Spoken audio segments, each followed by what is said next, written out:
All right.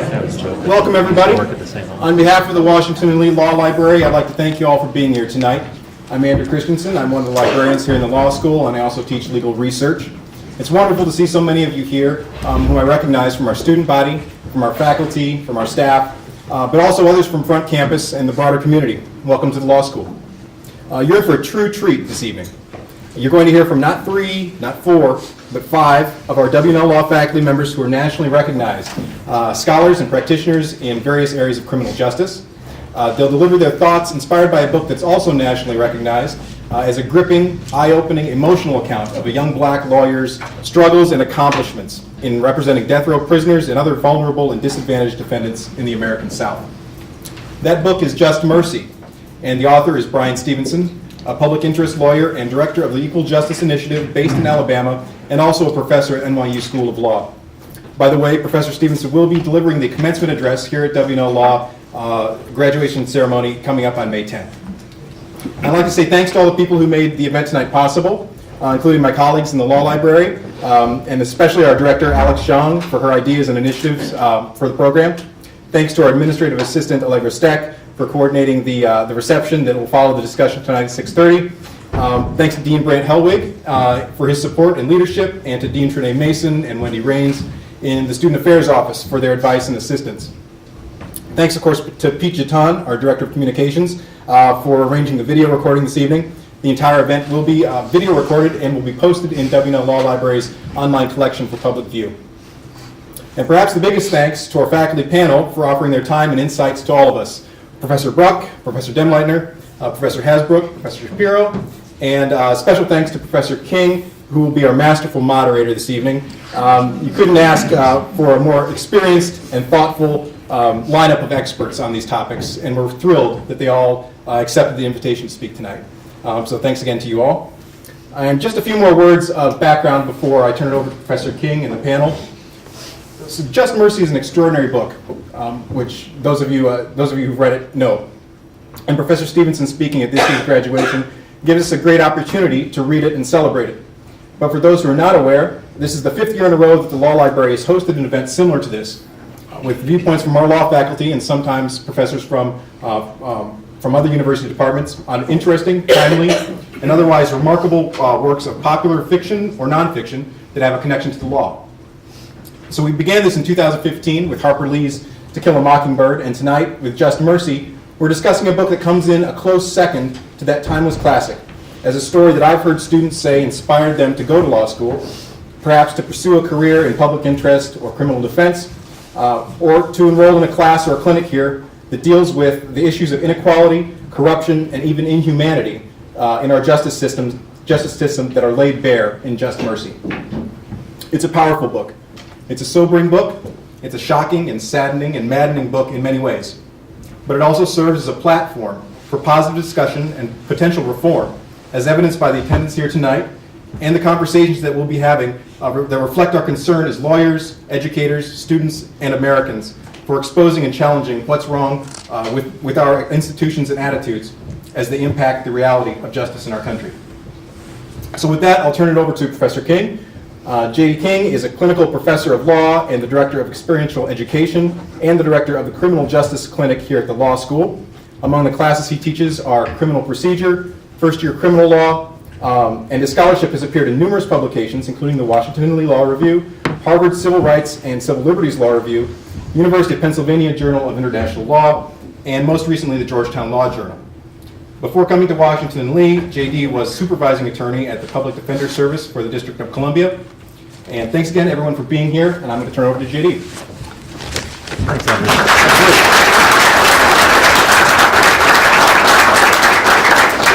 Thank you, Andrew, and thank you to the Law Library and the Dean's Office, and especially to Andrew Christensen for making all this possible, and for getting all these wonderful copies of this amazing book.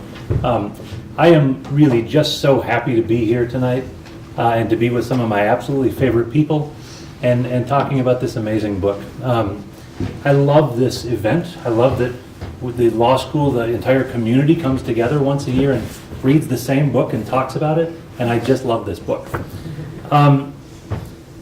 Bryan Stevenson said we have a system of justice that treats you better if you're rich and guilty than if you're poor and innocent. And he said wealth, not culpability, determines outcomes in the criminal justice system. And I don't think anyone who's involved with the criminal justice system today honestly could disagree with that. I reread this book recently. I read it when it first came out, and I reread it recently to get ready for this event. And one of the things that struck me about Just Mercy is the hopeful tone of this book. Bryan Stevenson's described some of the darkest places, the most tragic situations in America, but always does so from a place of hope. Not naive hope, but hope. And one of the stories that sticks with me, and those of you who've read the book I'm sure remember this, is his description when he goes to a prison and he sees a truck out in the parking lot. You remember this story? And the truck's got Confederate flags and what he calls bumper stickers that are symbols of racial hatred. And he goes in to see his client who's on death row in this prison, and has this interaction with a white guard who's very hostile to him and everything he's doing. And the guard says to him, after forcing him to undergo a strip search, notwithstanding the fact that he's a lawyer and going through all of his papers and sort of humiliating him gratuitously, the guard looks at Bryan Stevenson and says, "Did you see that truck out there in the parking lot with the flags and the bumper stickers? I want you to know that's my truck." And Bryan Stevenson goes on and does his job and meets with his client, and they have a 3-day hearing in some distant courthouse that this prison guard had transported Bryan Stevenson's client to. And he comes back after this the 3-day hearing, and he's got to come see his client again, and he encounters the same prison guard. And he describes in the book sort of girding himself when he comes in for another similar degrading interaction with this prison guard. And I just want to read a little bit of what he said when he came back. The guard saw Bryan Stevenson treat him very differently. He said, "Oh no, Mr. Stevenson, you don't need to undergo the strip search. I signed you into the book already. Come on in." And the guard revealed his own history of childhood abuse and time in the foster care system, much like Stevenson's client. And I just read a short bit from the book on page 201 here. He says, "The guard reached into his pocket to pull out a handkerchief to wipe away the perspiration that had formed on his brow. I noticed for the first time that he had a Confederate flag tattooed on his arm. I guess what I'm trying to say," the guard said, "is I think it's good what you're doing. I got so angry coming up that there were plenty of times when I really wanted to hurt somebody, just because I was angry. I made it to 18, joined the military, and I've been okay, but sitting in that courtroom brought back memories, and I think I realize I'm still kind of angry." I smiled. He continued. Guard says, "That expert doctor you put up said that some of the damage that's done to kids in these abusive homes is permanent. That kind of made me worry. Do you think that's true?" Stevenson said, "Oh, I think we can always do better. The bad things that happen to us don't define us. It's just important sometimes that people understand where we're coming from." We were both speaking softly to one another. Another officer walked by and stared at us. I went on, "I really appreciate you saying to me what you just said. It means a lot. I really mean that. Sometimes I forget how we all need mitigation at some point." So I think the book speaks to a broader topic that we really need right now, not just about the criminal justice system, but of a hope in speaking across divides. And then he ends that scene, that vignette with the prison guard, that the prison guard said he had stopped when he was transporting Stevenson's client back up from the courthouse to the prison, pulled off the highway and said, "I probably wasn't supposed to do this, but I stopped and got us both chocolate milkshakes." Okay? So there is something very, very hopeful about that, even within his description of a system that is broken. The stories that he describes, that Stevenson describes in Just Mercy, are happening today. My students in the clinic, we were just studying a case involving racially biased strikes, racially motivated strikes in jury selection. And this case that we were studying about, some of you probably know about it, involved a white prosecutor in Mississippi who, over the course of several murder trials against the same defendant, exercised 41 out of 42 strikes against African American defendants, resulting in white or almost all white juries. This case that we were studying is not from 1932, and it's not from 1958. It's from last Wednesday when we went to the Supreme Court and heard it. Okay, this is Flowers versus Mississippi that some of you might know about. And so these cases are happening today that he described. The routine processing and caging of poor people and people of color happens every day, today, in courthouses across the country. And so I'll just say this and get on to the panel. The fight to get people out of prisons and jails and the fight for dignity and sanity in our criminal justice process is the civil rights struggle of our generation, I think. And to the law students out there, I think that is the struggle that I invite you and Just Mercy invites you to get involved with in whatever way you can. I hope you all found this book as inspiring as I did and take up the challenge that Stevenson gives us all, which is to make this a more just, a more compassionate, and more gentle system. Like I said, I couldn't be more thrilled to be here with this group of people. You are all in for a treat. This is a truly remarkable panel of experts. I'm going to introduce them all now, so I won't interrupt them. And I'm going to do my best to just stay out of their way for the rest of this hour. Jon Shapiro is one of the best criminal defense lawyers in the country, and he has been for decades. Jon has represented clients like John Muhammad in the Beltway sniper case, accused spies Harold Nicholson and Brian Regan, and countless others, both retained and appointed clients. Jon taught at American University's legal clinic in addition to practicing law for the last 40 or so years. And he's been with us for the last 8 or 9 years here at W&L. He's won a number of awards, including from his alma mater, American University, the Peter Cicino Alumni Award for Outstanding Advocacy in the Public Interest. And just last year, Jon won the Elliott Milstein Award for Professional Excellence in Clinical Legal Education. I've had the pleasure of teaching with Jon, running the clinic with Jon, and you couldn't ask for a better commentator on this. Nora Demleitner is one of the leading national experts in the law of sentencing and collateral consequences. She's one of the editors of the Federal Sentencing Reporter. She's served as a research fellow at the Max Planck Institute in Freiburg, Germany. She's a member of the American Law Institute, and she has published countless articles on the issues of sentencing, collateral consequences, legal education, international comparative sentencing law, and many other things, including in the Stanford Law Review, Minnesota Law Review, and the Michigan Law Review. Brandon Hasbrouck is our newest member of the faculty, having joined us just this past fall as visiting assistant professor of law. He graduated from W&L Law School in 2011. While he was here, he was the editor-in-chief of the W&L Law Review and inducted into such organizations as the Order of the Coif and ODK. After law school, Brandon sort of wandered in the wilderness, scraping by with such jobs as clerking for Judge Emmett Sullivan on U.S. District Court in the District of Columbia and Judge Roger Gregory in the Fourth Circuit. He then couldn't find anything else to do, and so he litigated at Debevoise and Plimpton up in New York, and then McGuire Woods in Richmond.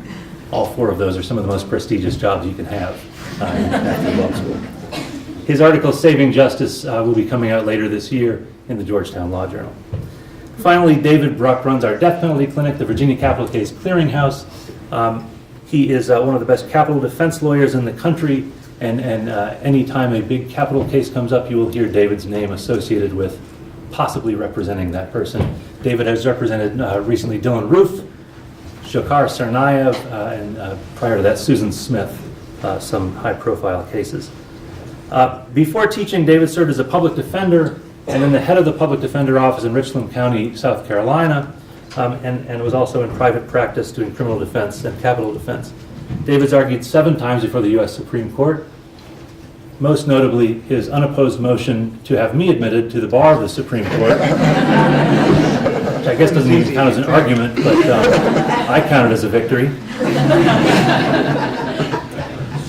David has received awards for his work, too numerous to mention.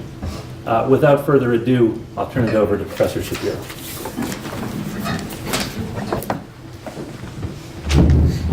Thanks, J.D.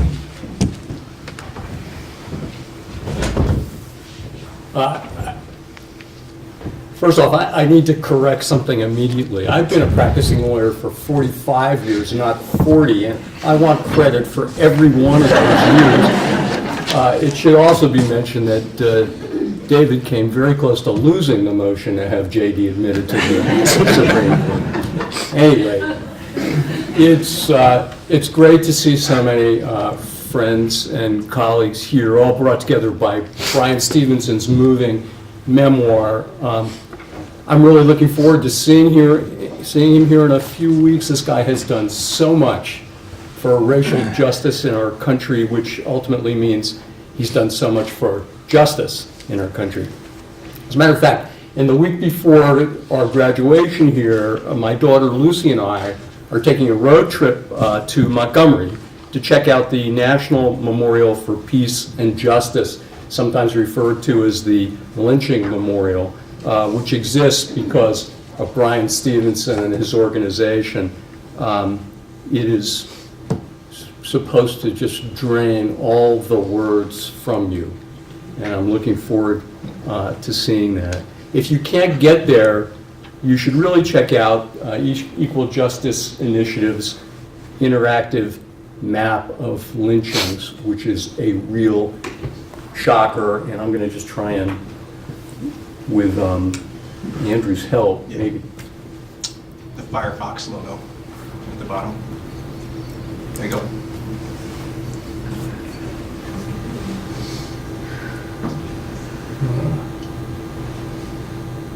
This one. Okay, so you're now seeing a map of all the documented lynchings in the United States from mid-1800s forward, and you can click on any county you like and see who and how many were lynched there. It is really quite something, including my home city of Alexandria, which documents 2 lynchings, one of which was as late as the 1920s, I believe.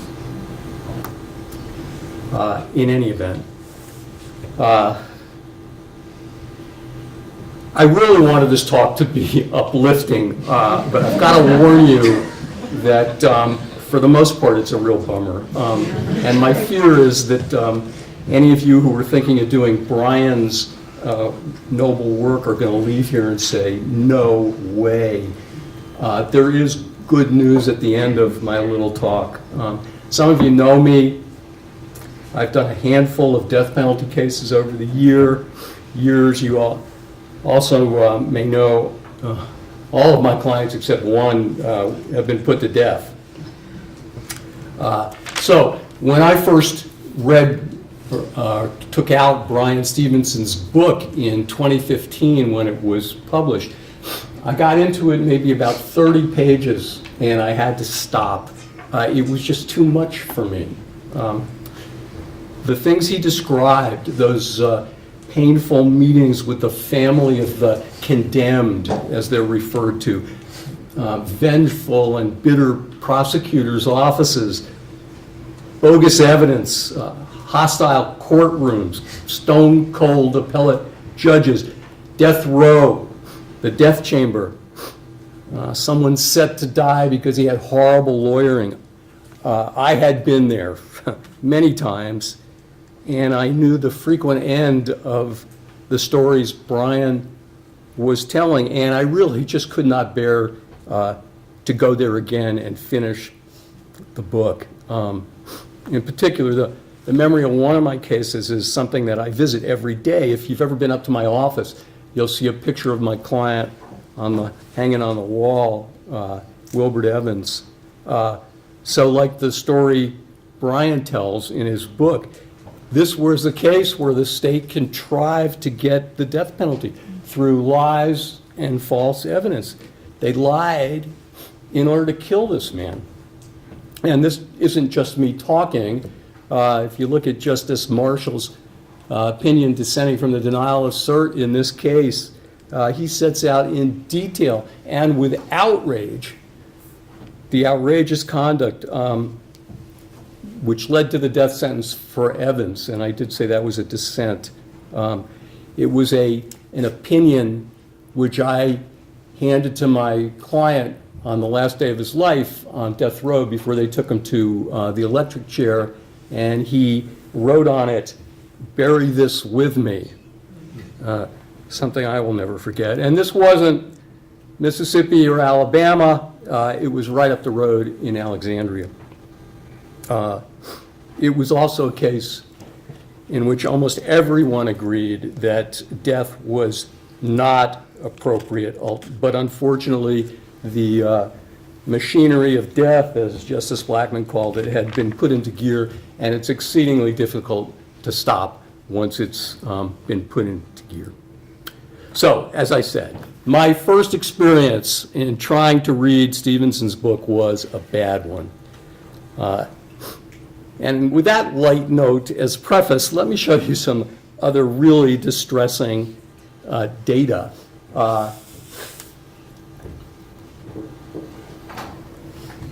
Some of you may be familiar with this.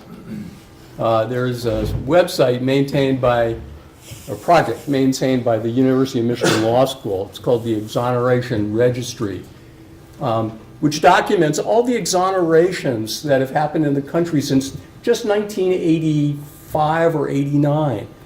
You can look at this and you'll see 2,400 exonerations, there it is, since 1989. 21,000 years lost, okay, with an average of 8.8 years per person exonerated. These are people who were sent to prison who were demonstrably not guilty. As far as folks who were condemned, sent to death row, who were later exonerated, the number, I was going to pull it up, I don't need to, is 164, with an average time between their sentence and exoneration of 11 years. 164 people condemned to death wrongfully. So how many people is that? I checked today. There are 130 people in the 1L class, all right? So it's more than the entire 1L class, only 110 in the 3L class. And if you're 22 years old entering law school, it would have meant that you spent all the time from age 11 until 22 before you were exonerated.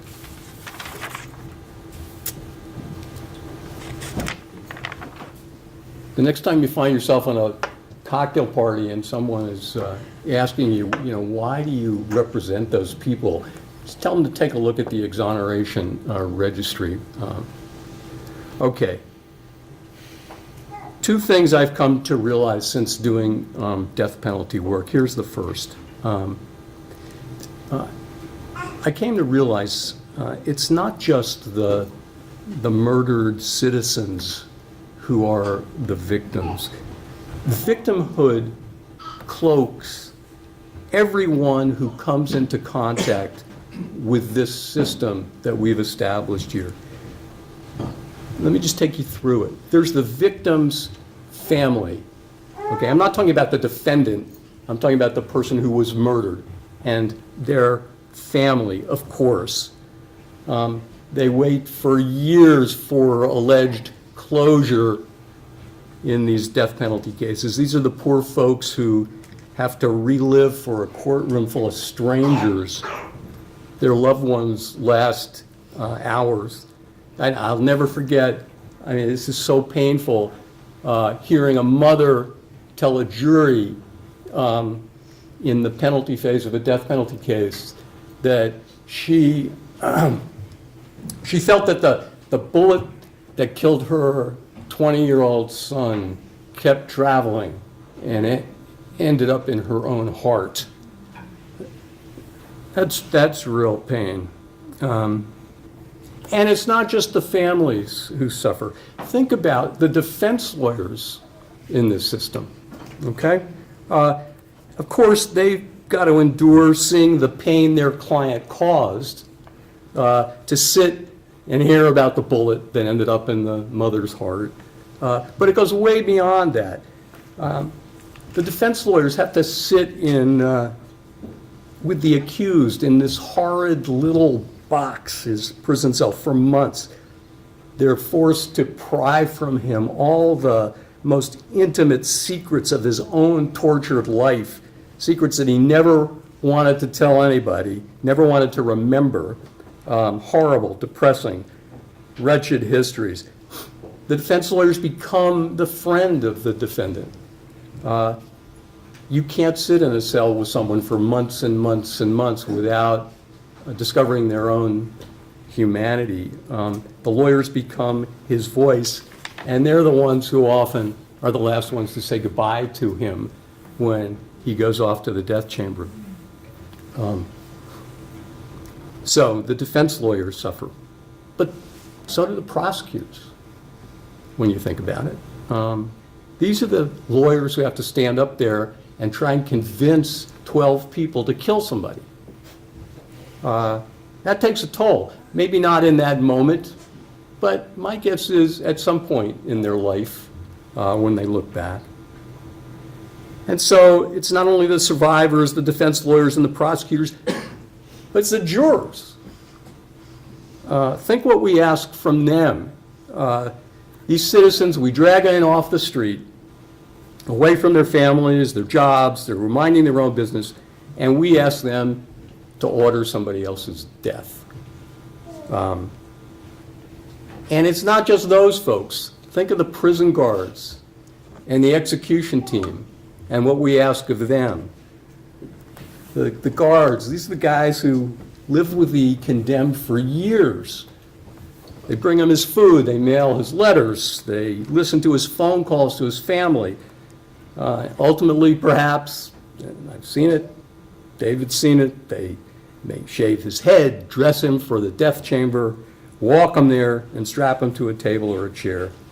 Every one of these participants in this system is diminished by this brutal sort of medieval horror show.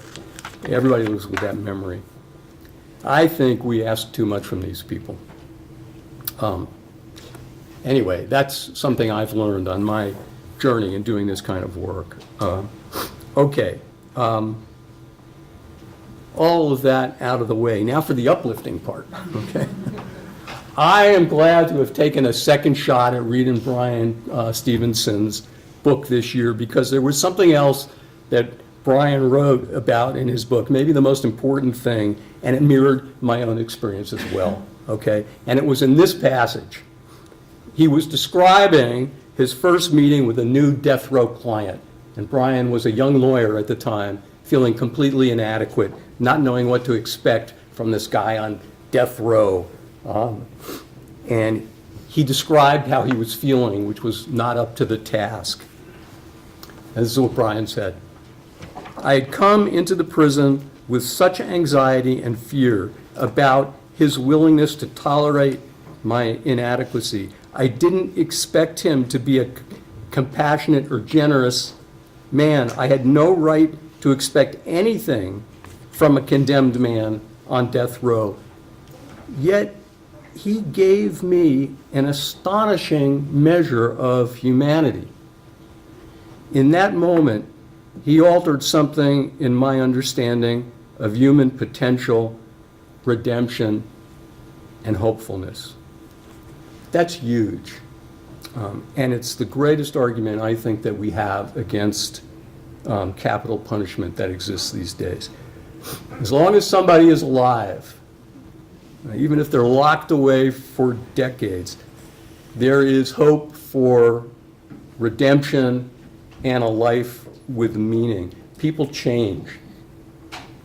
You know, it's just like a little innocent baby, completely innocent, unaffected by the world, who grows up to do horrible things.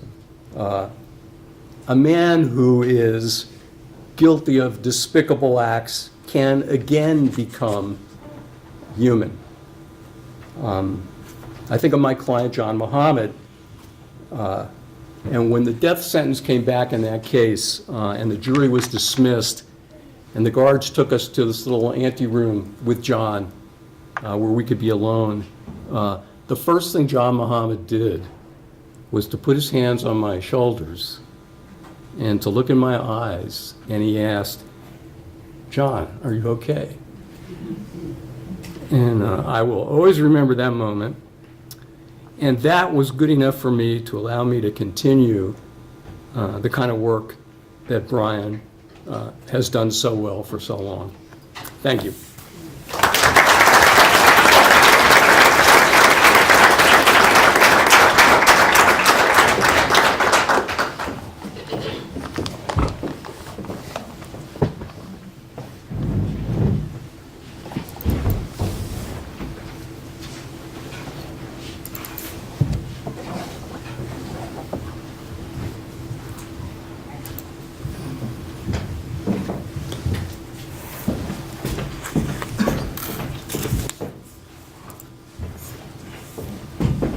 Good afternoon. I am also delighted to be here today with all of you, and especially with my fellow panelists. Perhaps I should say I'm not as delighted as I claim to be.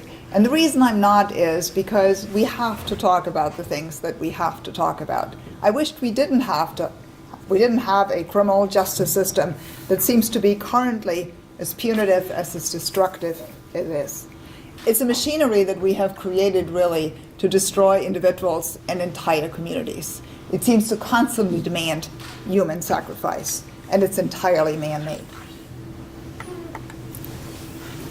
The first time I saw the inside of a US prison was actually in my first year of law school. Greenhaven, New York. It's a state correctional institution, and it's a maximum security prison. At the end of the visit, which the prison had a joint program with Yale Law School and was strangely welcoming to law students. So at the end of the afternoon, we had a little reception in the middle of the prison. And I have to say, at the time, I didn't think it was as strange as I think in hindsight that it probably was. So you have a self-selected group of law students and a obviously selected and self-selected group of inmates munching on snacks in the middle of one of the supposedly most dangerous prisons in America. It didn't feel dangerous to me at all. So I struck up a conversation with a young man who was probably around my age at the time. And it turned out we both had younger sisters. And that's what we were bonding over. It turned out we were both worried about them. Our worries were slightly different. I was concerned about who she would be dating. He was worried about his teenage sister getting pregnant. I was worried about her not fitting into the Midwestern town where she went to college. He was worried about violence on the streets of Brooklyn. But still, it was that joint worry that brought us together. We both missed our sisters, and that's what we talked about. And that's really what ultimately Bryan Stevenson is talking about, getting to know each other as people rather than as statistics. And it's really that we've lost sight of that common humanity, which brings us to where we are today. So I will actually be showing you a number of statistics, but I don't want us to forget that we're talking about people. Now, the human cost that we're exerting is immense, but so is the financial cost. In most state budgets today, corrections costs are the third item after public education and Medicaid spending, usually well ahead of higher education funding. And oftentimes it's actually a little bit fudging it because that corrections budget item doesn't include everything. It often doesn't include medical care for inmates, and it often doesn't include huge pension payments that are coming much later on. Now, prisons impact the local economy, but they also actually impact and distort local voting. So they provide jobs, oftentimes in rural areas, where really localities should be working much harder on educating their population and bringing real industry to the area. But more importantly, because of the way the census works, we're distorting local voting. So the census counts you where you're incarcerated, not where you're coming from and where you're going to. So if you have a large prison, you're actually getting many more resources than you should be, because usually the people who are elected don't really represent the inmates. After all, they can't vote because in most states, inmates are not permitted to vote. Now, you've all heard the number. We have 5% of the world's population and about 25% of the world's prison inmates. Well, that's true, and it's terrible, but it's really only a smart part of our entire criminal justice system. And I want to be sure that we do think about the millions of people who are under supervision of the criminal justice system. They're walking on our streets, they're shopping next to us in the grocery store, but really they're still under supervision. And then there's another large part, we're not counting them, but there are people who still owe money to the criminal justice system, and technically they're not represented on that chart at all, but they're constantly still under the purview of that system. And really, Freedom is ephemeral in a time where we have collateral sanctions everywhere. A criminal record determines where you can live, whether you get welfare payments, where you can work, whether you can vote, and a host of whole other things we all take for granted. We know that we should always remember how stark the racial disparities are in our criminal justice system. As Bryan Stevenson notes, the criminal justice system in many ways has replaced other, sometimes formal and sometimes informal race-based controls. It serves to control and punish the African American population, but really that control has seeped into many other parts of our society. It certainly hasn't spared women. Growth of female imprisonment was more dramatic than, in fact, that of male prisoners, and it still continues. We also heard from Bryan Stevenson that it hasn't spared children. But the interesting part about juveniles is that we actually have decarcerated that particular group of the population. At the same time, the youth felony rate has fallen dramatically. Do you hear anybody talk about that? No, we don't discuss it, but it would tell us a lot about what is really going on and the fact that imprisonment and crime do not correlate in the way that we are often told. Now, in addition, we also have a whole host of other challenges, of course, in our criminal justice system. Many of the children that were sentenced in the 1990s and throughout are now adults in our prison system. That's where they have grown up, and we have not prepared them ever to be released. Now, much of the blame for mass imprisonment has focused on our failed drug policies. And certainly there is much truth to that, and there's substantial racial bias in our drug policies, as you all know, because of the disparity between crack and cocaine, but also because of enforcement policies. But the reality is that marijuana decriminalization and even more treatment, though we have more hype than reality of that currently, are not going to empty our prisons. If you're looking at the outer ring, it tells you kind of the reason for why people are in prison. And drugs actually take up a relatively small component. Now, that doesn't mean that changes to our drug policy wouldn't have a positive impact on the imprisonment rates. What we're seeing today is that a fair number of prisons, a fair number of states are decreasing their imprisonment rate, but there are still states that are growing them. So in the last few years, we have seen a small decrease in the prison population. So the Pew Research Institute said that if we are decreasing our prison population by 3% every year, by 2040, we will actually have the same incarceration rate as we had in 1980. The truth is, we have not decreased our prison populations by 3% annually. That happened in 1 year. We're much closer to 1%, and projections indicate 75 years to get us to the imprisonment rate of 1980, which was still higher than that of most of our Western industrialized partners, but it still is much more in the ballpark. Now, one of the population groups that Bryan Stevenson talks and spoke about are life without parole prisoners. So the reason that our prison rate escalated as much as it did is, on the one hand, we had many more people going into the system and coming out of the system than we ever had before, often for crimes that in other countries that we consider similar to us are treated as civil infractions, or if criminal, they're treated usually with a fine, that's based on an income payment. Others would be considered patients. Mental health addiction would make you a patient, not a criminal offender in many other countries.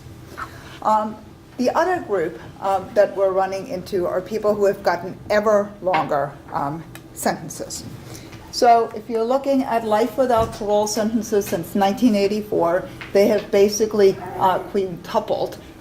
What I mean is life sentences without parole, but also life sentences with parole. parole boards today are incredibly reluctant to even give parole. So even for those people, they serve ever longer periods of time.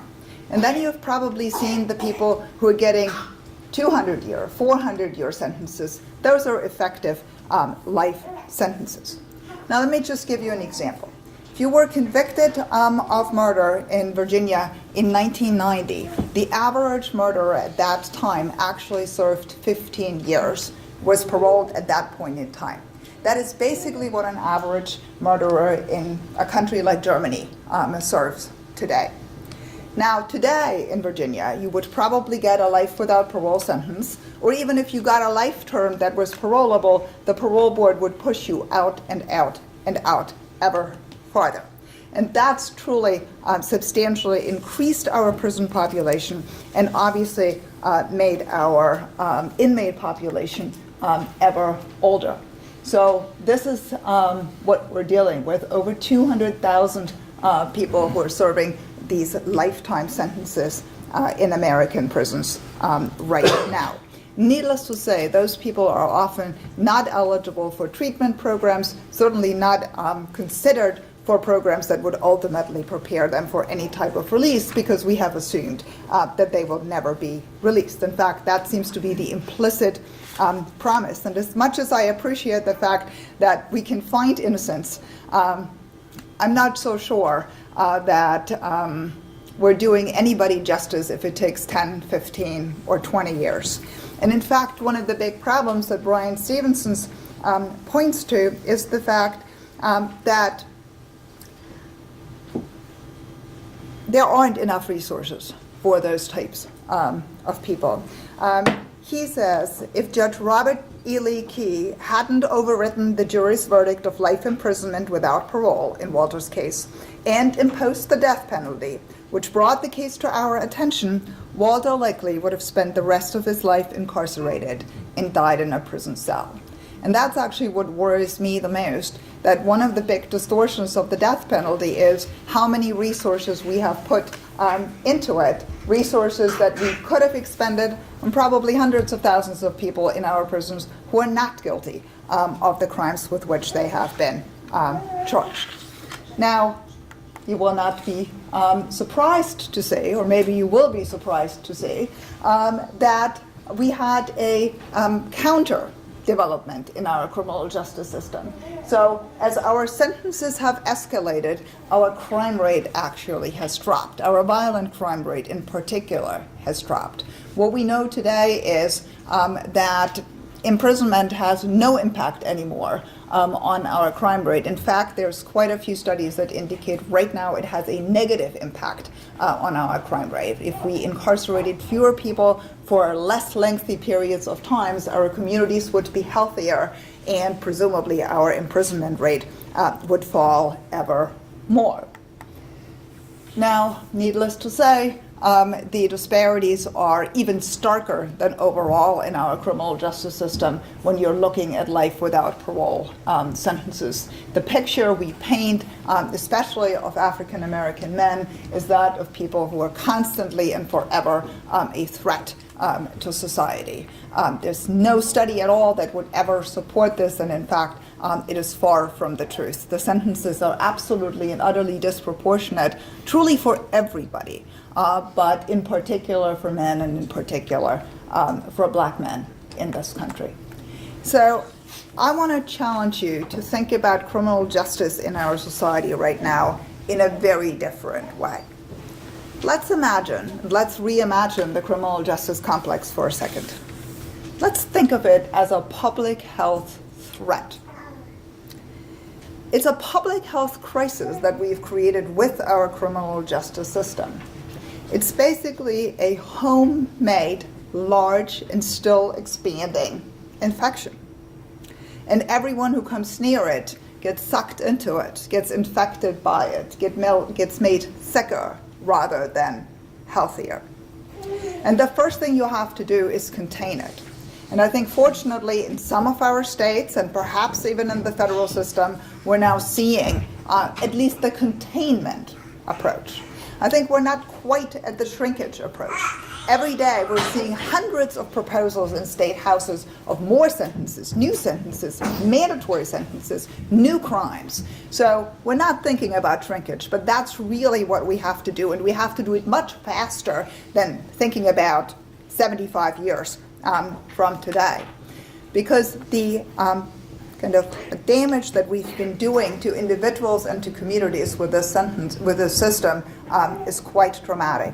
And only if we decrease it can we really think about building a much healthier approach to crime and to criminal offenders. A vast part of that will be a functioning healthcare system, but also probably decriminalization, very different school system, and a very different approach to how we're treating cities right now.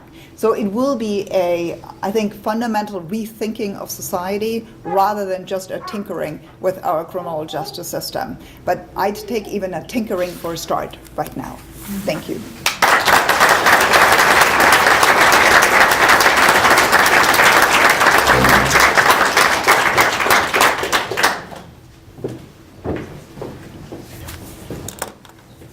It's my pleasure to be with all of you today. I hope, no, I'm lying. It's not going to be uplifting. It's going to be pretty straightforward, this presentation. And I want to first, though, think, this is the hopeful thing. It's folks like Andrew putting panels like this together. I think it's pretty extraordinary. So thank you for doing that, Andrew. This panel is pretty amazing. Some of the brightest minds of many of the issues at heart in Just Mercy. Why this panel is extraordinary, and indeed it is extraordinary, I am the ordinary. And I'm proud of that.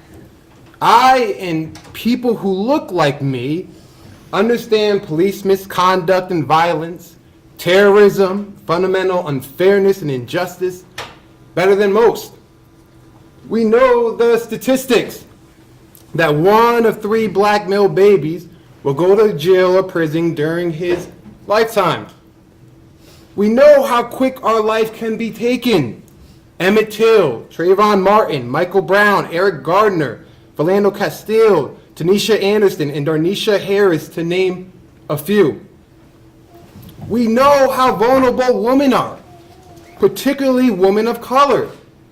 Take, for example, police officer Daniel Holtzclaw's systematic targeting of and sexual violence against African American women. This is a quintessential example of predatory policing. This is a term coined by critical race theorist Devon Carbato. Holtzclaw used his constant presence in the community and his authority as a police officer to harass and psychologically intimidate African American women. He stalked them. Although some of the women told their family members, boyfriends, and friends that Holtzclaw had sexually assaulted them, only one of them reported the incident to the police. She was not believed because she had a previous conviction. By and large, the women were so terrified of police or resigned to the system designed to protect officers in white America, not black victims, that he knew he could threaten them with jail if they dared to refuse the sexual advancement or report him.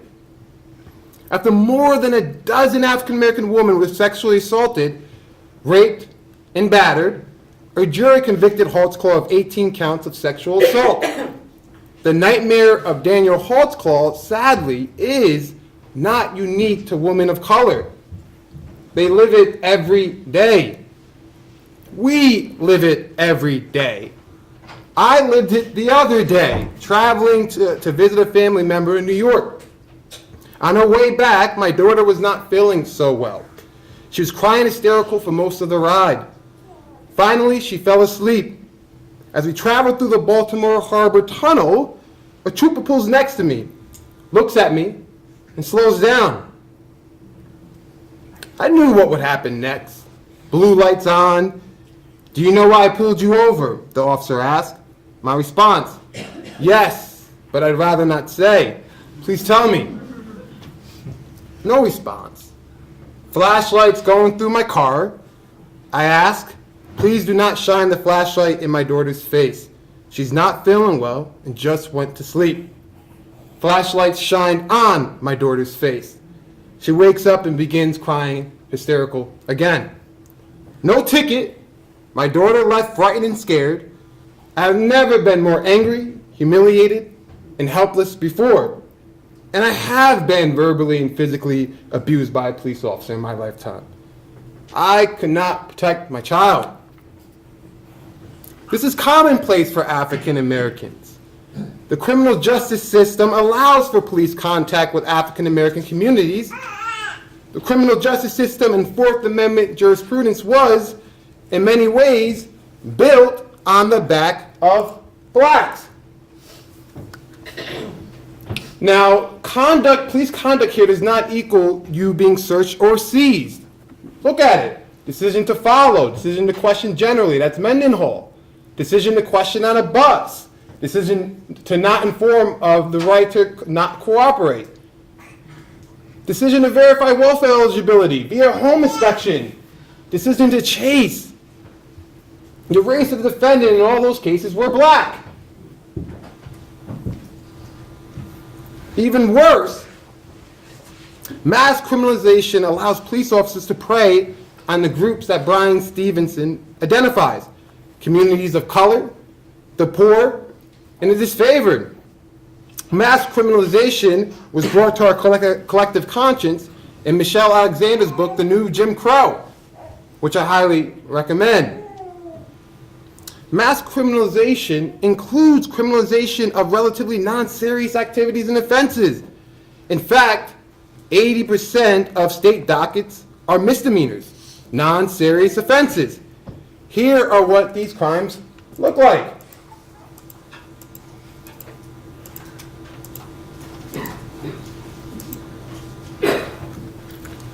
Four observations. First, in addition to being non-serious, some crimes are decidedly vague. For example, loitering.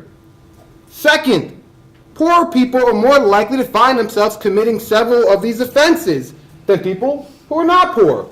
For example, sleeping in public place. Third, precisely because the above crimes are non-serious or vague, police officers will have little difficulty establishing the requisite probable cause to justify arresting people for committing them. For example, the law criminalizes jaywalking, and people regularly jaywalk. The question is not whether the police will have probable cause. They will, because many people jaywalk. Rather, the question is whether the police will use that probable cause selectively to arrest members of particular groups. For example, African Americans. Finally, even when officers do not arrest people for minor offenses, they may issue citations. Here is how this plays out every single day. It is worth repeating. Here is how this plays out every single day. In my class, I would usually ask the question, what is the likely result with this police contact for this relatively minor crime? And then engage with them Socratically to think through the answer. But I'm going to give you the answer. The answer is arrest. Let's walk through some example. Minor crime, cop approaches a person, you're either going to get arrested or you get a citation. There's a mandatory court appearance. You fail to appear, an arrest warrant's issued. Or, like many people, you appear with an inability to pay. Two things happen. You get higher fines or your license revoked. Well, like many people, you have a job and you don't want to lose your job, so you drive with your license being revoked. You get pulled over, driving without a license. What happens? What happens? Arrest. So then you get higher fines and again, an inability to pay. What happens? Arrest is the answer, yes. But what is the result if you did not commit any crime? Consider, for example, the following conduct police officers can engage in without implicating the Fourth Amendment. Assume that Harper is on the street corner on a given afternoon. Who's Harper? I have some people in my class. Who's Harper? Yeah, Harper's my daughter. And the reason why I use Harper in this hypothetical is because this is what keeps me up at night, is these issues. So assume Harper is on the street corner on a given afternoon. Stipulate that the police have no reason to believe that she's engaged in any wrongdoing, notwithstanding the absence of any basis of suspicion. In other words, the officer has neither probable cause or reasonable suspicion. The officer could, consistent with Fourth Amendment law, do the following. Approach Harper. Question Harper about her whereabouts. Where have you been? Where are you going? Do you live around here? Ask Harper for identification. Question Harper about her immigration status or about whether she's a member of a gang. Follow Harper onto a bus. Approach her in a seat and question her as the bus departs. Seek permission to search Harper's person or effect without informing Harper that she has the right to refuse consent. Ask Harper whether she wouldn't mind following the officer to the police station. Question Harper at the police station without ever telling her that she has a right to leave.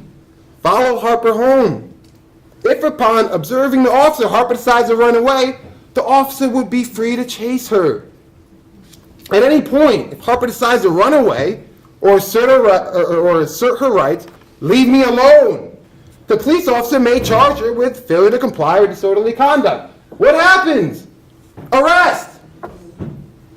Then, of course, there's always that one smart student in your class, right? And like, well, I'm looking at this diaphragm, professor. That's not the right answer, they would say. They say, professor, the end result is incarceration. You are right, that is likely the end result. The likely result is incarceration if you do not have the ability to post bail. Many do not.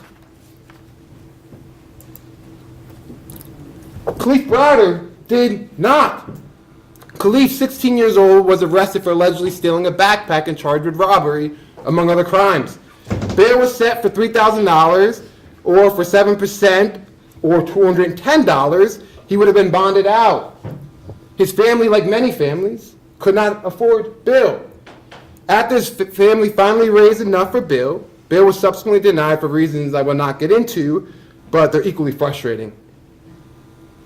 He spent 3 years at Rikers Island. He endured violence by correction officers and inmates. He endured almost 2 years of solitary confinement. The charges were subsequently dismissed. He was never convicted of anything. He committed suicide 2 years after his release. This is shocking.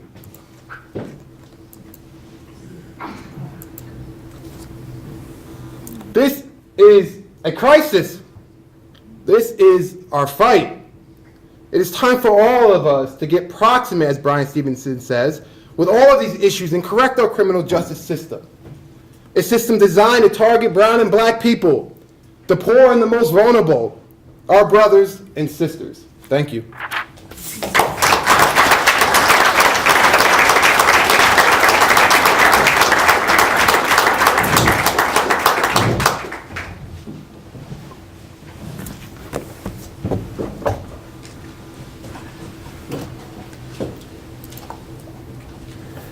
Well, I will be brief because we want to save some time for discussion. What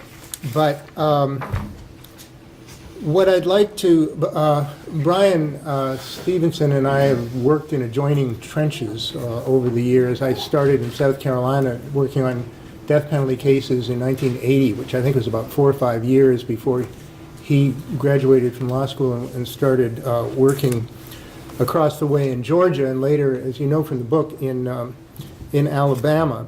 And as a colleague, I got to tell you, Bryan is, I mean, he is the first person out of this little network of death penalty lawyers who suddenly has become a media superstar. Is about to be a movie about just mercy, which I think is extremely cool. It often happens that when people become very, very famous, they get exposed as having feet of clay. Not this time. He's the real deal. Every sort of moral trait that emerges from this book is the way Bryan really is when you know him. He's a wonderful colleague and a very modest and self-effacing, thoughtful guy.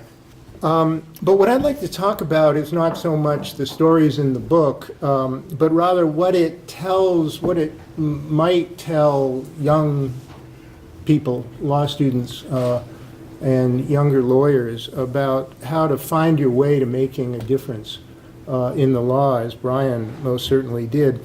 Not in the 1980s and 1990s, because that's water under the bridge, but in 2020 and 2030 and 2040, when you are going to be doing your work.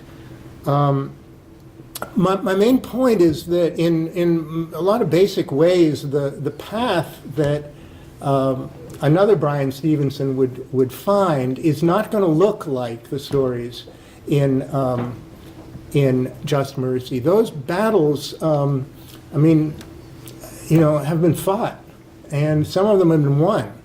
And they're not going to have to be refought. But the point that I want to make is that the path looks obvious once the battles have been fought, but they were almost invisible when Bryan was at Harvard Law School trying to figure what to do next, and in graduate school, at the Kennedy School. What he did was he went to where the need was, and then let the need lead him. And I guess that's the best career advice that anybody could ever give anybody else, is to go where the need is and see what happens. I've often heard Bryan say that, it's sort of in a head-scratching kind of way, it's sort of amazing that there had to be such a big fight in the civil rights movement, because you can't find anybody today of that generation who wasn't in favor of civil rights.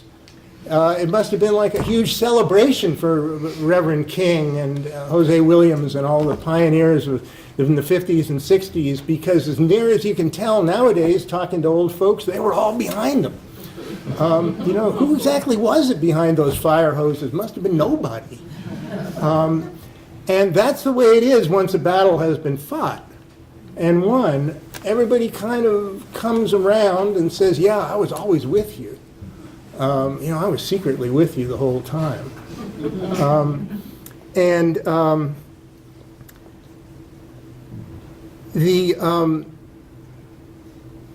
But then you look at these things and you think, well, so anybody to be on the other side of the Walter McMillan case must have been a lunatic. Must have really lost. How could you possibly, how could anybody have been on the other side of the Graham case, that kid in the wheelchair, and thought that he deserved life without parole? He would have to be a monster. Well, no, that's not the way real problems in the real world look. They're always close, and there's always reasonable arguments on both sides, and there's always good lawyers who can make an argument in favor of cruelty and make it seem perfectly reasonable. And in fact, those arguments and that cruelty is all around us, most of which is kind of hard to tease out because we're used to seeing it. It's the everyday cruelty of our legal system.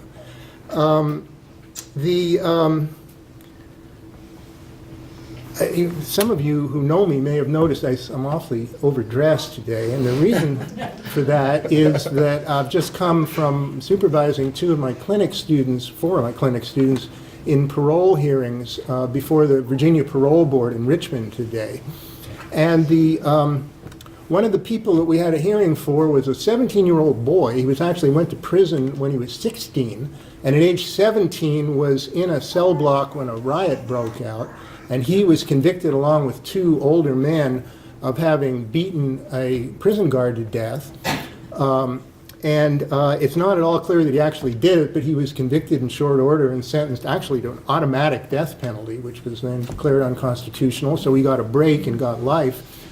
And has completely, I don't know if anybody's seen the Shawshank Redemption, Morgan Freeman. This is this guy. It is 44 years later. He's 62.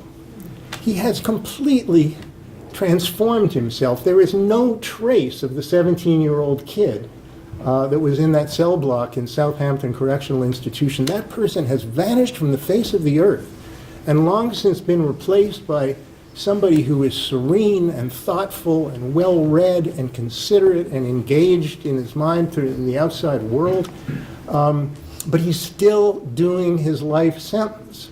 And he's been turned down for parole every year, year after year after year.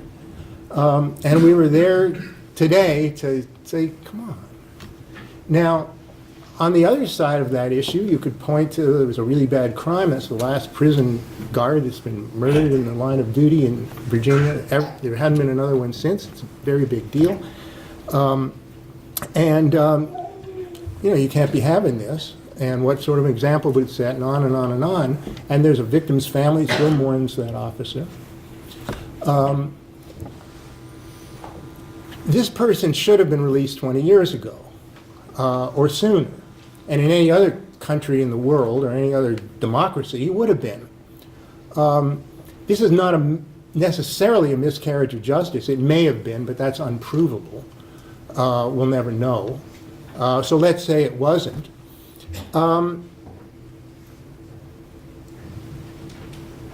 He probably will make parole this year, and that'll be thought to have been a just outcome. And no one, by the way, the racial dynamics of this case is the officer was white, the jury was almost all white, and all of the defendants were African American. But when he is released, that'll be considered the system being merciful. And while everyone may eventually acknowledge that he should have been released 20 years ago, it won't cross anyone's mind that that is any kind of tragedy. 20 wasted years of really a person who has become a good man and could have been contributing to society and making use of what's left of his own life. It's like, well, he got a break, he got out eventually. Now, the reason I mention this is that, the idea of sort of going to where the problem is and trying to figure out what it is, what does that tell us? The idea that no one will ever apologize for those 20 years. It's hard enough to get the system to apologize for people who are proven to be innocent and are released. Well, what about the guilty? And that's the story. Most people are guilty. We don't always know which ones those are. But statistically, the majority of people in prison did it or did something to get there, maybe if not exactly what they were convicted of. I tell you this because I want to catch you up on what Bryan Stevenson has been up to lately. He's still, and EJI, the organization that he's founded, which is now a really going concern down in Montgomery, still work on death penalty cases. They still work on juvenile imprisonment and on prison conditions, the things he's described in the book. But they've also undertaken a really quite astonishing project of public education. The answer, I think, that Bryan would give, and maybe he will even give it when he talks to the graduates in a few weeks, about why is it that we are so casual about the cruelty we inflict on people in the criminal justice system, is that we do not fully recognize the people we do this to as human. We do not view them as equal with us. And why is that? And Bryan's answer, I think, is because of slavery. That's why. That is the historical explanation. That there is a habit of thinking in this country that goes back to the slave system. Why? Because in order to justify slavery in an Enlightenment country based on democratic ideals, it was essential to imagine that the slaves do not suffer as we do, that they are not like us, they are not equal to us, they deserved their station. They weren't really being mistreated because that's how God made them. We have letters from Robert E. Lee that say that very thing. That was the ideology of slavery, and when slavery was defeated in 1865, that ideology lived on. Why did it live on? Because there was never a reckoning. There was never a time of apology. There was never a facing up to the lie of racism that had been created in order to lubricate the slave system. And 150 years later, That ideology is still there. So EJI has launched a wonderfully ambitious historical project to say it's time to face up to that in the way that Germany faced up to the Holocaust, in the way that South Africa has faced up to apartheid. It is time, it is way, way past time for America to face up to the legacy of dehumanization that is what we inherited as the aftermath of the slave system.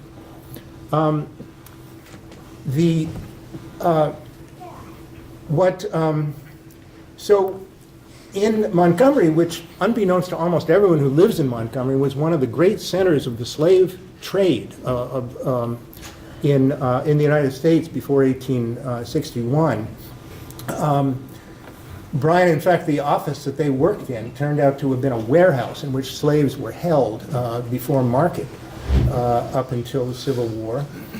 They tried to get the city to erect a plaque to commemorate that, and they said, no, it's too controversial. There are 57 monuments to the Confederacy in Montgomery, not controversial. So they erected it themselves, and then began branching out and developing this idea, which Jon mentioned, of really constructing the sort of monument to the legacy of slavery and terror lynching, the aftermath, that is not commemorated officially in this country yet. So that's what this project in Montgomery consists of.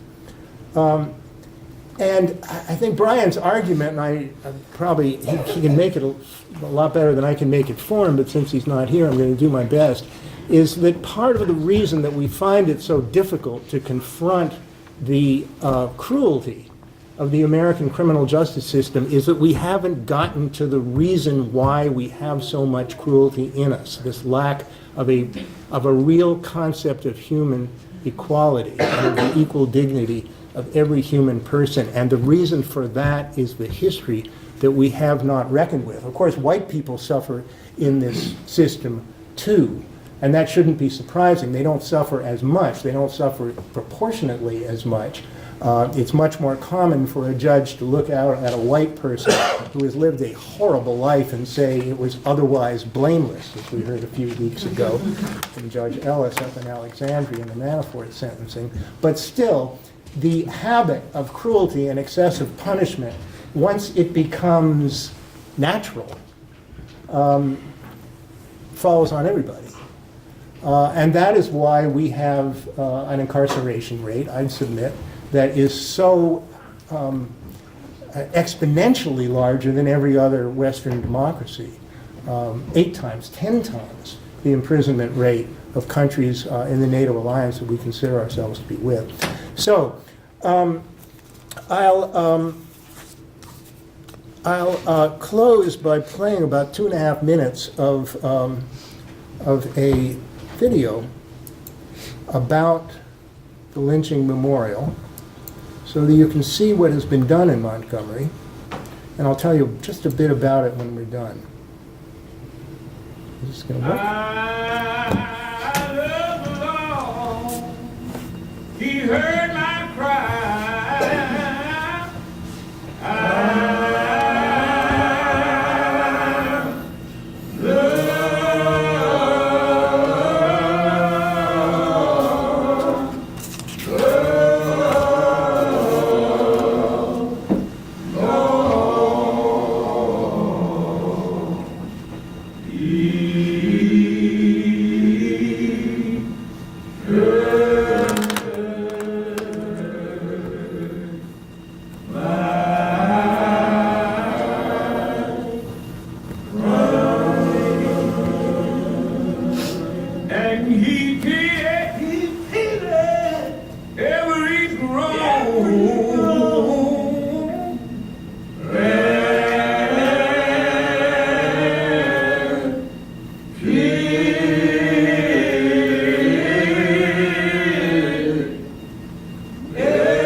stop for a second and tell you what you're looking at here.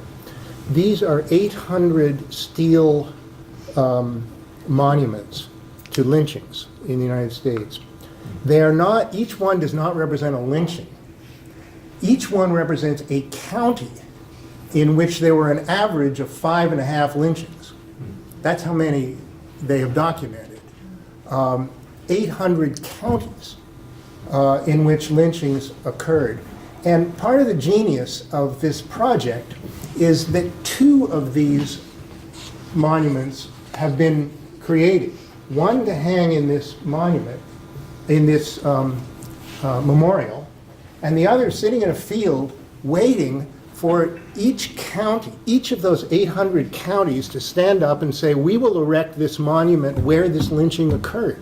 We will come and pick up this steel beam and put it in this county. Now, it requires more than a piece of land. It requires people to organize in that county and build the monument, and then we've got the marker for you. Now, that to me is the real brilliance of Bryan Stevenson and the real challenge that he issues to us. It's not just, here's what I think, here's what you should think. It's, here's what you can do. Here's what you can do. Where you live, where you are. And that monument, that memorial, is emblematic not only of this attempt to make us come face to face with our country's racial origins and racial history, but also of that spirit of, okay, what are we going to do? Now, I said I would not take any time, and now I've gone on and on and on. I just want to close with the thought that this goes far beyond criminal justice. There are many, many places where if you follow, you will find the wheel to put your shoulder to. We are entering into a dark age in the area of immigration and the movement of peoples in this country and in this world, and there is such a desperate need for lawyers. There's almost no right to counsel in this area, unlike criminal law, where there's at least the right to have a lawyer that goes through the motions. And the environment and climate change, there is a need for lawyers everywhere. There is very little effective demand because the need is not matched by the resources. But the opportunity to live a life like Bryan Stevenson is open to everybody. And I think that is the real story of Just Mercy and the lesson I would submit to be drawn from it. So, thanks.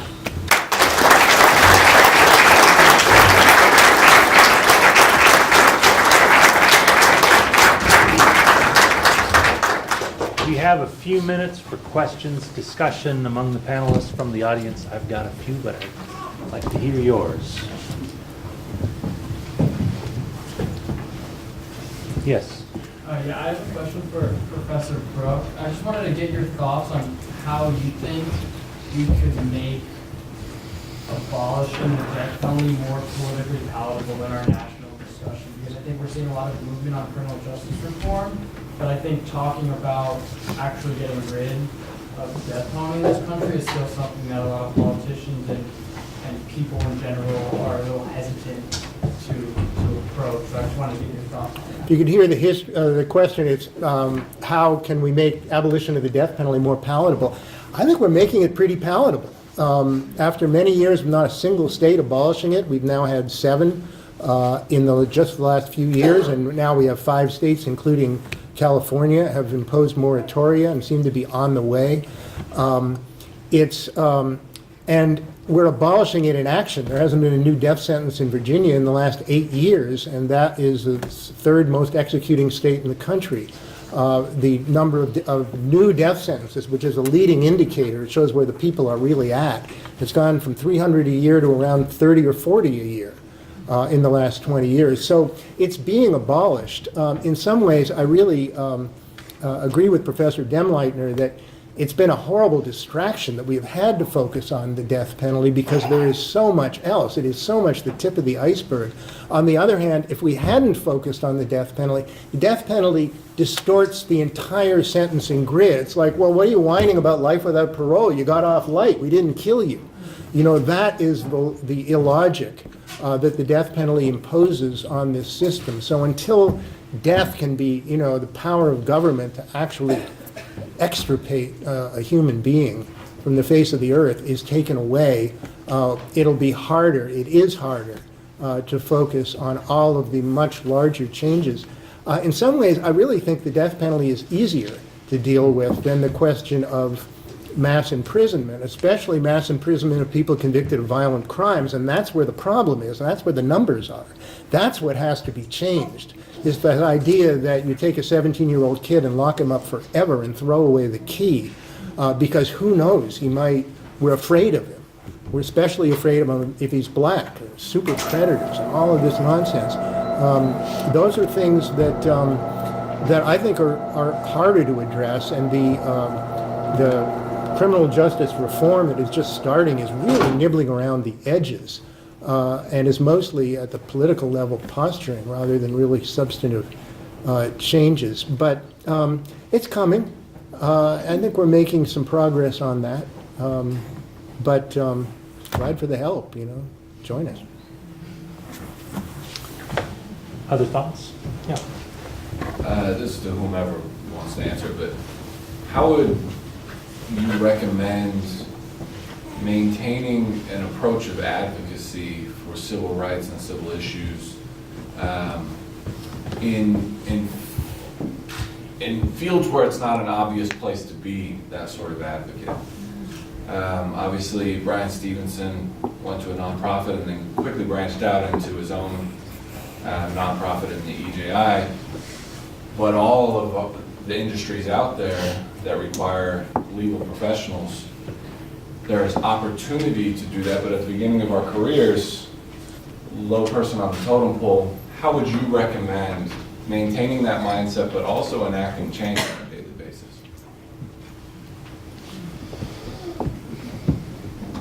Who's going to take this one? Well, I'll tell you one way. I mean, there's a million ways to make change in the world. There's a million ways to operationalize whatever inspiration you take from this book and other things. One way, if you're going to be a lawyer, is take a case, right? Take a criminal case. It doesn't need to be a death penalty case. You don't need to go down to Mississippi. Wherever you are, whatever sort of firm you're at, volunteer, right? And go into court. You know, I was struck. Bryan Stevenson talks about the level of uncertainty he expresses. He went to Harvard Law School, right? And he's describing how, you know, he didn't know what to do, and then what got him focused again was the proximity to his clients and the proximity to the system.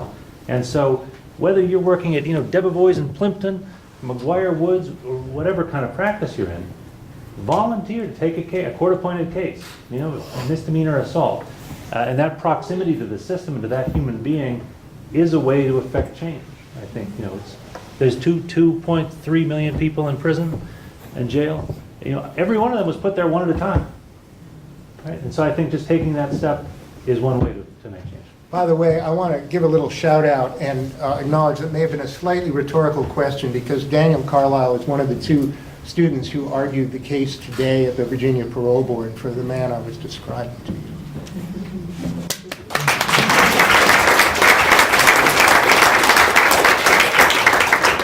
Let me just, if you don't mind, let me give you another example. These pie slides that I had in my PowerPoint, which are now kind of among the kind of recognized best slides that everyone goes to in the criminal justice system. The person who is behind this is Peter Wagner, who graduated in the late 1990s from law school, and he had this vision that the census needs to change the way where people are counted, that they should be counted at their home address, not in prison. Now, as you can tell, Peter is still working on this project. Every time the census comes around, he thinks he's this close and he's missing the mark. But in the meantime, he's built an incredible not-for-profit. Now, there were years he was sleeping in the mattress in his office, kind of worried about the water being shut off, not quite sure there'll be enough donations coming in. Today, he has a number of employees and a viable not-for-profit that does a lot of data collection. He testifies as an expert witness. So really, with a vision, you can be maybe not quite Bryan Stevenson, but certainly Peter Wagner, 20 years out of law school. It's an open question. My name is Mark Simmons. I'm a 1L here. I was wondering, we often look at the life without parole as the more humane sentence for somebody who's committed certain acts. However, it is a death sentence just by another name. How come when we talk about abolishing the death penalty, that is often left out? It's a really good question, and there's no good answer to it. The fact is that if someone is serving life without parole, eventually the law can change and they can hope for release, whereas if they're executed, they can't. So it is in that sense only a lesser punishment. But it's exactly the point I was trying to make before, that the death penalty distorts our notion of what is cruel. And the idea that life without parole is a merciful punishment. Life without parole was unknown in this country in almost every state until 20 or 30, 40 years ago. It's a brand new innovation. There are a few states that had it, but they routinely, like Pennsylvania, but they routinely had gubernatorial clemency to modify it. So basically no state had life without parole. Now they all do. California has a whole array of life without parole prisons with nobody in it except people serving life without parole, and no one has ever been released from any of them. So we have, forget the death penalty, we have created a monster in this, and we all know that people don't need to serve life without parole. That there comes a time when everybody has stopped to be the person they were as a young man, usually, when they committed the crime, and it's okay to think about releasing them on parole. We know that, but we ignore it because we don't think that they suffer like we do. And a fair number of the countries in Latin America and all of Europe has basically declared it an inhumane sentence. So they won't even extradite in many cases to the U.S. unless we promise a life with parole sentence, although effectively you can turn that a life without parole sentence. Now, let me add to that, because you sometimes hear this argument, well, that means the Europeans would release a Jeffrey Dahmer. They would not release a Jeffrey Dahmer as long as he constitutes a public threat. You have, in some cases, the psychiatric system after you kind of pay a retributive sentence. In some cases, it is life with parole, but there is the possibility for people like that never to be paroled. But the number of people to whom this happens in a country like Germany, you literally can count on one hand. They have released terrorists who have killed multiple police officers. They've released a whole host of people we would think of never redeemable. But it's not an issue. They don't commit another crime, and so they certainly don't commit another homicide. Maybe time for one more. I know the library and Andrew got a wonderful reception plan for us outside. Any other questions, thoughts, comments, reactions? Yeah. To what extent do you think that the concept of profitability in corrections facilities and for-profit prisons is a problem, and how do we move away from that? I think for-profit prisons in the criminal justice system are a very small segment of the entire prison complex. I think if we want to worry about privatization of prisons, I would look to immigration as the primary mover, and a lot of our legislative work right now, and certainly executive action, may be influenced by generous contributions in that area. I think on the prison side, it's much worse in the sense that we have so many private companies involved in our state prisons.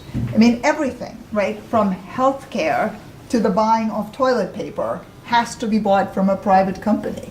So we have millions of people who are really involved in the criminal justice complex very indirectly, but getting a livelihood from that. So I think that, to me, worries me much more than the number of private prisons we currently have. Now, I don't want to see them grow, but if you want to put advocacy efforts into something, that would not be my first choice. I'd also say I agree with Nora, and I would say the other thing to look at is, Nora showed the slide, roughly 2.2 or 3 million people in prisons, and another, 7 million or so on probation or parole. The privatization of that industry is something that hasn't gotten nearly as much attention, but that really, you can see a profit motive driving that population as that has been outsourced to private companies. It's a good point. Wonderful. All right, well, let's give our panel a